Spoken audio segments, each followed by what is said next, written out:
¿Qué tal, jóvenes? Tengan todos ustedes muy buenos días. En esta oportunidad vamos a desarrollar el capítulo 2 que tiene como título La inducción matemática. ¿En qué consiste la inducción? Pues consiste en analizar casos particulares para poder llegar a una conclusión y aplicarlo en el caso general.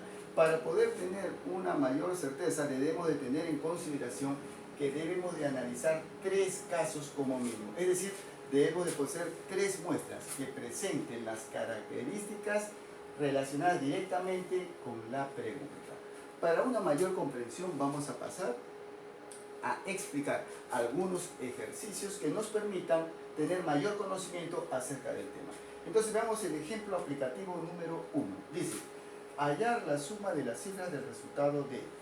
Tenemos por acá y nos dice P, ¿cierto? P es igual a la raíz cuadrada de ¿qué cosa? De la diferencia de cifras 1 que en cantidad son 100 con las cifras 2 que en cantidad son 50. Si pueden observar ustedes, son una gran cantidad de cifras, ¿cierto? Y si lo vamos a operar, es cierto que nos va a tardar tiempo, nos va a costar tiempo poder desarrollar. Es por ello que vamos a aplicar aquí la inducción. Entonces tenemos que tener como mínimo 3 muestras. Nuestra primera muestra tiene que tener las mismas características que la pregunta principal. En este caso podemos observar que la cantidad de cifras 1 son 100 y la cantidad de cifras 2 son 50. Eso nos hace entender de que la cantidad de cifras 1 va a ser el doble con respecto a la cantidad a las cifras 2. Por eso dice acá 100 y acá 50. ¿De acuerdo? Entonces, nuestra primera muestra tiene que tener la misma característica, la misma cualidad. Entonces, por acá vamos a decir lo siguiente. Raíz cuadrada de. No puedo tomar una cifra 1. Tendría que tomar necesariamente 2 cifras 1. Entonces sería 11 y solamente una cifra 2. ¿Por qué? Porque como podemos apreciar por acá, siempre la cantidad de cifras 2 es la mitad de la cantidad de cifras 1. Entonces está 2 cifras 1, una cifra 2. Al operar tenemos 11 menos 2 es 9, o sea la raíz cuadrada de 9. Y esto de acá sí es fácil, ¿sí o no?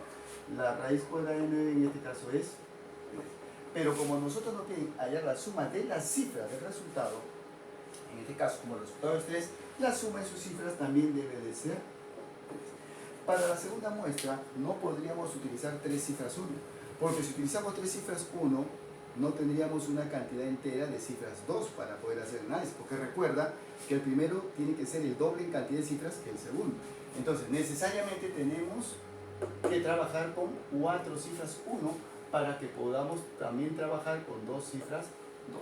Entonces tenemos por acá 1111 menos 22. Y esto de acá es igual a 1089, ¿cierto? Raíz cuadrada de 1089. ¿Y cuánto es la raíz cuadrada de 1089? La raíz cuadrada de 1089 es igual a 33. Pero lo que nosotros queremos es la suma de sus cifras. Si sumamos las cifras decimos 3 más 3, 6. Perfecto, segunda muestra. Vamos con una tercera muestra. No pueden ser 5 cifras 1, necesariamente tienen que ser 6 cifras 1. Ahí están las 6 cifras 1 y 3 cifras 2 porque tiene que ser la mitad. ¿De acuerdo? Al operar, tenemos por acá 111.111 menos 222. Eso nos arroja un resultado equivalente a 110.889.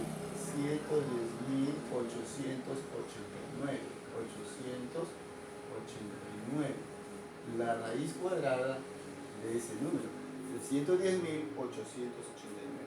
Y al obtener la raíz cuadrada, nos da como resultado 333. Perfecto. Muy bien, como ya tenemos los resultados, ahora lo que tenemos que analizar es cómo relacionar la cantidad de cifras con los resultados que obtenemos. Entonces, veamos primero por acá. La suma de las cifras me sale 3. Yo he observado que por acá he trabajado con 2 cifras 1 y una cifra 2. Pero estos números que hemos obtenido por acá, como son 3, 6 y por acá la suma de cifras que es 9, son conocidos, ¿cierto? Yo lo puedo expresar de otra manera. En vez de decir 3, puedo decir 3 por 1. ¿Está bien? En vez de decir 6, yo puedo expresarlo como un 3 por 2. Y en vez de decir 9, yo lo puedo expresar como un 3 por 3. Observamos por acá que hay una constante. ¿Cuál es esa constante? El número 3. Acá está presente el 3, acá está presente el 3 y acá está presente el 3. ¿El que varía quién es? El 1, 2 y el 3. ¿Y eso de quién va a depender?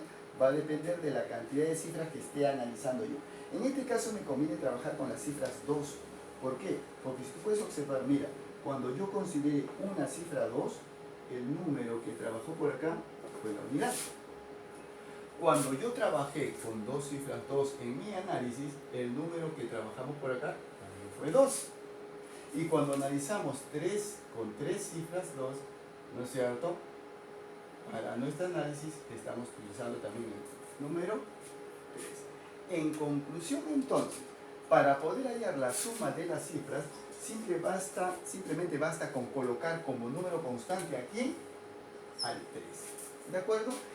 ¿De quién va a depender el otro número? Mira, cuando acá son 3 cifras 2, este es 3. Cuando son 2 cifras 2, este es 2.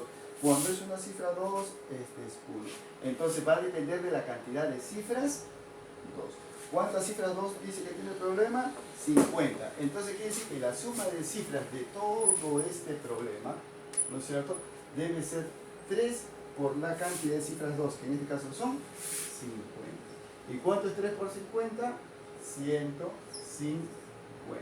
Ese viene a ser entonces el total de la suma de cifras de esta operación. ¿Perfecto? Muy bien, pasemos a un segundo caso. Dice, hallar la cantidad de esferas en la figura número 20. Muy bien, por acá 3 muestras.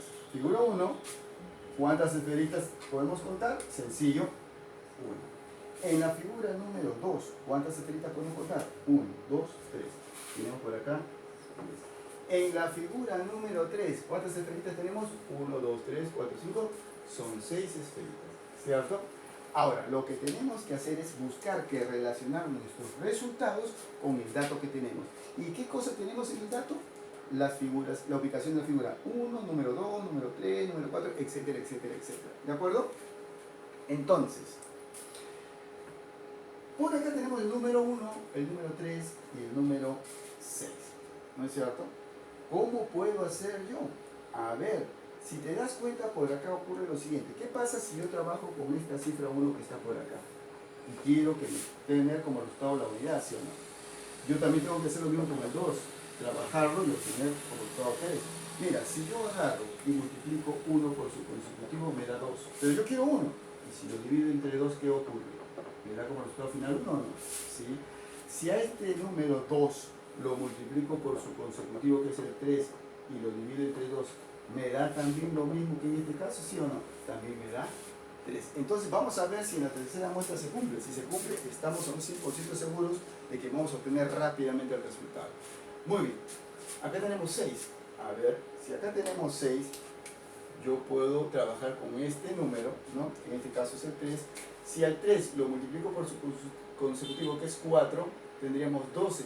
Y si ese 12 lo dividimos entre 2, obtenemos 6. Entonces, conclusión final. Solamente basta conocer cuál es el número de la fila que me están pidiendo.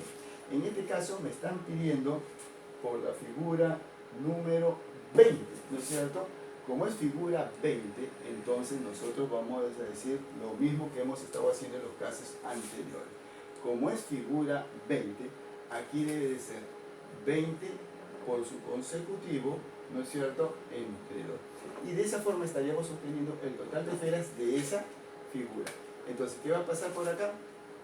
Tenemos 20 por 21 y todo sobre 2. ¿Perfecto? Simplificamos. Mitad por acá, acá tenemos 10, ¿sí o no? Entonces, ¿qué vamos a tener como resultado final? 10 por 21, o sea, 210.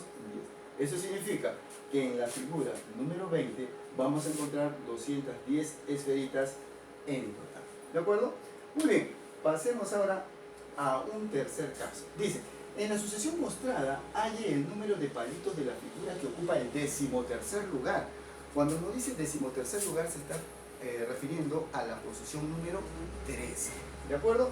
Entonces, veamos por acá. Tengo la figura 1, 2 y 3. Si nosotros contamos los palitos de la figura 1, obtenemos como resultado 1, 2, 3 palitos. Colocamos por acá 3 palitos. En la figura número 2, porque son 3 muestras las que tenemos que trabajar, tenemos 1, 2, 3, 4, 5, 6, 7, 8 palitos. Colocamos por acá 8 palitos. ¿De acuerdo? En la tercera figura tenemos 1, 2, 3, 4, 5, 6, 7, 8, 9, 10, 11, 12, 13, 14, 15 palitos. Ya está, 15. Ahora, ¿qué cosa es lo que vamos a hacer? Tenemos que trabajar con los números correspondientes a cada fila para ver qué cosa es lo que está sucediendo. Entonces, mira, ¿cómo podríamos hacer nosotros por acá? A ver, si yo trabajo con el número de la fila, por ejemplo, digo 1. Si a este número yo le multiplico su consecutivo, ¿cuánto me da como resultado? 2, ¿sí o no? Y si le vuelvo a sumar yo o agregar el número de la fila, ¿me da 3 o no me da 3? Claro que sí, porque 1 por 2 es 2 y más 1 es 3. ¿De acuerdo? Ahora, lo mismo tenemos que hacer con la figura 2. Entonces, por la figura 2, ¿de acuerdo? Decimos el número 2 multiplicado por su consecutivo. En este caso tenemos ¿cuánto? 2 por 3, 6. Y si a 6 le sumo el mismo número de la fila, tendríamos como resultado final al 8. ¿De acuerdo? Lo mismo tiene que ocurrir con el tercer caso. Entonces decimos por acá 3 es el número de fila por su consecutivo, que en este caso es 4. Tenemos por ahí ¿cuánto? 12. Y si le sumo el número mismo de la fila, que en este caso es 3, ¿cuánto me da? Me da, claro que sí, me da 15. Entonces, ¿cuál es la conclusión final para poder nosotros determinar el número de palitos para la figura número 13? Como hemos podido observar, hemos siempre considerado al número de la fila, lo hemos multiplicado por su consecutivo y le hemos vuelto a sumar el mismo número de la fila. ¿De acuerdo? Ahí está. 2 por 3 más 2. Y finalmente, 3 por 4 más el mismo 3. Entonces, quiere decir que para la fila número 13, yo debo de multiplicar por acá 13 por su consecutivo, que es 14, y sumarle nuevamente el número de la fila, que en este caso es 13. ¿De acuerdo? Si multiplicamos 13 por 14, obtenemos como resultado 182. Y si a 182 le agregamos el 13, obtenemos como resultado final 195. ¿De acuerdo? 195. ¿Qué vendría a ser la cantidad de palitos que conformarían la figura ubicada en la posición número 3? Entonces, no hemos podido dar cuenta que son ejercicios sumamente sencillos. Lo único que tenemos que tener en consideración es el análisis. Ese análisis tiene que estar relacionado directamente con la pregunta. Es decir, tus 3 muestras tienen que tener una característica particular que tiene la pregunta principal. De lo contrario, no lo podríamos analizar. ¿Perfecto? Entonces, ya conocemos cómo debemos de dar solución a un problema relacionado al tema de la inducción. Entonces, hasta aquí estamos con el desarrollo correspondiente al capítulo número 2, que implica la inducción matemática. Te invito a desarrollar los ejercicios que se encuentran en la parte que dice tarea, para poder seguir practicando, seguir esforzándonos y seguir aprendiendo más acerca de este tema. Nos vemos entonces en otra oportunidad.